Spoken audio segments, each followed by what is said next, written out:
Thanks for joining us. We begin this afternoon from the national scene where Vice President Kashim Shettima is representing party in Abuja yesterday for the two major international summits in Rome, Italy, and St. Petersburg. He'll join other global leaders for the first stock-taking moment summit themed 26 July.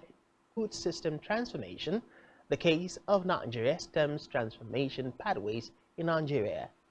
Shettima will then proceed from Rome to St. Petersburg in Russia. Political and business leaders at the second Russia-Africa Summit and Russia-Africa Economic.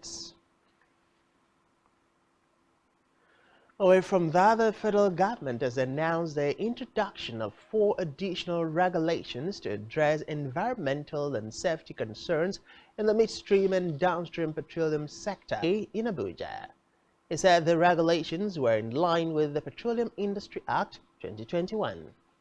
NMDPRA said the specific regulations introduced are a Midstream and Downstream Petroleum Environmental Regulation 2023, designed to ensure that environmental standards and practices are upheld across midstream and downstream petroleum operators. It added that the negative environmental impact from petroleum operations nationwide. Meanwhile, the federal government has arraigned 12 suspected oil. Reports say the federal government arraigned 12 suspected oil. The defendants, however, pleaded not guilty when the 2 counts contained in the charge sheet were intercepted on July 7th on Escravo Sea in Delta State with 11 Nigerians and 1 Ghanaian on board. It has shifted the date to effect the new toll fare at the Nnamdi Azikiwe International Airport from July 17 to August 1st, 2023. According to a statement by the FAA and management in Abuja, the postponement was to allow airport users to enjoy, while those of buses and sport utility vehicles will change from 300 to 500 naira only. It also added that the fare for trucks, 6 tires, will change from 500 to 1,000 naira, while those of trailer and container tariff would be 2,000 naira. The management urged the public to take note of the changes in the effective date and tariff. It also appealed to all airport users that one vehicle to use the dedicated park and pay for car parks that had been provided for their comfort, noting that drop-off zones, rules, and regulations guiding. In a separate development, Kano State is reportedly battling with malnutrition as 1.5 million children under the age of 5 are affected. Reports say in Ungwang Oku Primary Health Care Center in Kano, children under 5 years were receiving medical attention for acute malnutrition and other related ailments. According to the report, the figures represent over 10% of malnourished children in the country. Elsewhere, the Lagos state government has claimed that the bodies of 103 victims were confirmed in a statement released by the Lagos state government. It claimed that the bodies were from different parts of Lagos like Ikeja, Aja, Isholo, and Ikorodu, amongst others, from the Lekki toll gate. In another developmental group led by the All Progressive Congress, returning officer for damnation of jeopardizing the petition of the party governorship candidate for the state, Aisha Bunani, before the State Election Petition Tribunal. Madawaki made this allegation while addressing journalists in Abuja on Saturday. The returning officer said that INEC has connived with the governor of Adamawa State, Amadu Fintiri, to forcefully take the mandate of APC candidate. And after it became clear that the APC candidate against all odds had won, the plot to deprive her of the victory was taken to. I can talk about what happened. First, I noticed that the resident electoral commissioner, Barrister Ali Hudu, was conspicuously absent. Only the 2 INEC federal commissioners sent from Abuja to keep an eye on the process were present at the collation. It later turned out that what they told me was false. He was absent because there was a concerted attempt to keep him away from the collation process because he had refused to play according to the plan. The party is confident that at the end of the ongoing judicial process, the truth will prevail. He stated that all allegations leveled against the former Adamawa Reg, Hudu Ari, and the Commissioner of Police, M.A. Basse, were false adding that INEC want to use the arrest to make them unavailable as witnesses in the Election Petitions Tribunal. The foregoing, any logical and unbiased person can clearly see the high-powered conspiracy to deprive Senator Aisha Tudairu Binani of her hard-earned victory at the 2023 general elections, Adamawa State, people of Adamawa State, and the rest of Nigeria, to the existence of this conspiracy because it is their willfully expressed desire through the polls to have Senator Aisha Tudairu Binani as the governor. Ongoing, the truth will prevail. Senator Aisha Tudairu Binani will have her stolen mandate back, and the people of Adamawa will have their wishes. Indeed, the international community are keenly waiting to see how the matter is eventually resolved. To this end, let it be known that copies... Governor Pastor Umoino has begun the hosting of the Akwa Ibom Dialogue and the formal launching of the Arise Agenda. The event, which is currently holding at the Ibom Icon Hotel and Golf Resort, had the former Minister Emmanuel as the special guest of honor. Recall that Governor Eno had earlier announced that he had specifically reached out to stakeholders in key sectors of development to converge for the summit scheduled for today, Monday 24th through Thursday 27th of July. We move now to Africa, where Ghana's president has accepted the resignation of Sanitation and Water Resources Minister Cecilia Abena Dafa following public outcry over huge sum in Ghana. Meanwhile, the members of parliament have called for an investigation to verify the source of the money. Still in Africa, at least 12 people have reportedly died and dozens injured in Cameroon's business hub, Douala, after a forced one. Meanwhile, the governor of the littoral region, Samuel Diboa, says those injured are currently receiving medical treatment in hospital. On a foreign scene, the Ukrainian Defense Minister Oleksiy Ryzhenkov has said that he will share a report with the United States about the use of U.S.-supplied cluster munitions in Ukraine this week. The minister in a live broadcast said he is awaiting the report, which he will then pass on to the Pentagon today or on Tuesday. Ryzhenkov noted that he will also report on the consequences of cluster munitions usage, saying that he hoped they will be more efficient than normal ammunition.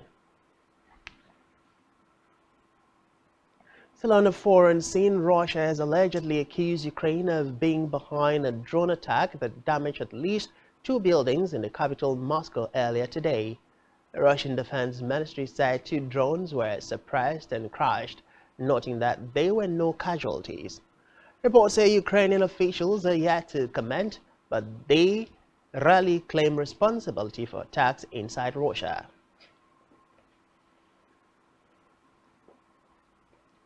And still to come in the news, Jude Bellingham makes debut in 3-2 win over AC Milan.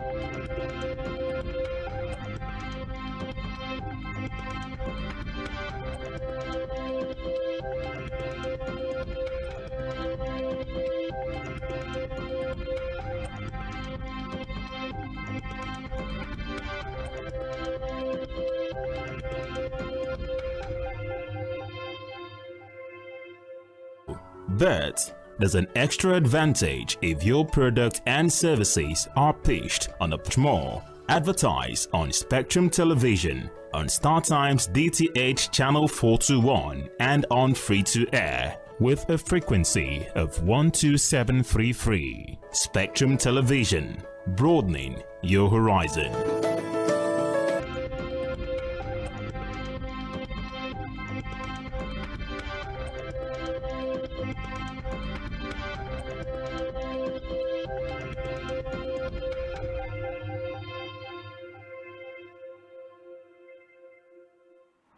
Glad to know you're still there. We move on with the rest of the news stories. On a business news, the Manufacturers Association of Nigeria (MAN) has said its members are currently spending between 35 during an interview with newsmen. According to him, exporting manufacturers were currently being challenged by astronomical production costs, which had kept them from operating at maximum capacity. Exports and bring more foreign currency into the economy. RMAFC Mohammed Shehu has said that the Commission will do what is best for the country when reviewing the pay for politicians, judges, and public officers. The RMAFC remarked at the presentation of the reports of the renewed remuneration package to Kebbi State Governor Nasir Idris in Benin Kebbi. Reports say Ayuba had disclosed that the implementation of the FC Public Relations Officer Christian Nwachukwu. To hell now, where the Kwara State government has commenced the administration of oral polio vaccines to children in Lafiagi, a local government area of the state. Speaking on the immunization campaign which started yesterday, the Executive Secretary of Kwara Primary Healthcare Children from Childhood Killer Diseases. She described polio as a viral disease that can cause irreversible paralysis if infected individuals, adding that the agency and its partners have been able to success quality polio vaccination campaigns in the last several months. Still in hell, latest official figures from the Kaduna diphtheria death toll has reportedly hit 13 in 2 local government areas. Reports say 10 McAfee local government area, while 7 others were hospitalized. Confirming the outbreak in McAfee Local Government Council, Health Secretary Aliyu Al-Hassan said the suspected cases occurred at Tashana Kawu community in Gubachi Ward. Meanwhile, the chief state were rejecting vaccines against anthrax disease, which broke out in some states. To sports now, where manager Carlo Ancelotti has said Real Madrid are lucky to have the Jude Bellingham after the England midfielder impressed on debut in a 3-2 pre-season win against AC Milan in Los Angeles. Reports say another Englishman, Federico Valverde, and a superb winner from Vinicius Jr., who ran onto a sublime Luka Modric pass, sent the majority of fans in a 70,000 crowd at the Rose Bowl in Pasadena home happy. Reports say Bellingham's 62-minute debut had flashes of his natural technique and confidence, twice bringing roars of approval from the crowd and then praise. Overcame an early wobble to stroll serenely to his first major title with a 6-shot victory at the 151st Open Championship in Hoylake, beating Bob Charles in 1963 and Phil Mickelson in 2013. Reports say the victory, which saw him collect £2.3 million, is just the 3rd in his career and 1st since 2017. To entertainment now, where the Big Brother Niger All-Stars kicked off, Chendo introduced the All-Stars housemate, which consists of selected housemates from previous editions of the show, Africa and beyond. Meanwhile, among the 20 housemates are Cece, Mercy, Kitwire, Ike, Angel, Alex, Fraud, Cross, White Money, and Urel, amongst others. Still on entertainment, Mission Impossible Dead Reckoning Part 1 has grossed $78 million between July 14 through July 21, 2023. Directed by Christopher McQuarrie, the movie tells another story of Ethan Hunt trying to save the world as he goes up against a powerful rogue artificial intelligence known as the Entity. Reports say the trailer, which promised a lot of daring stunts from crews, had people expectant. The numbers showed that the movie met expectations. And that's all we have for you at this time. Do ensure to follow us on social media and subscribe to our YouTube channel, all of which you can find on our website, spectrumtv.ng. You've been watching Spectrum TV News at 12. I am Francis Oyima Edit. Many thanks for being there, and do enjoy the rest of your week.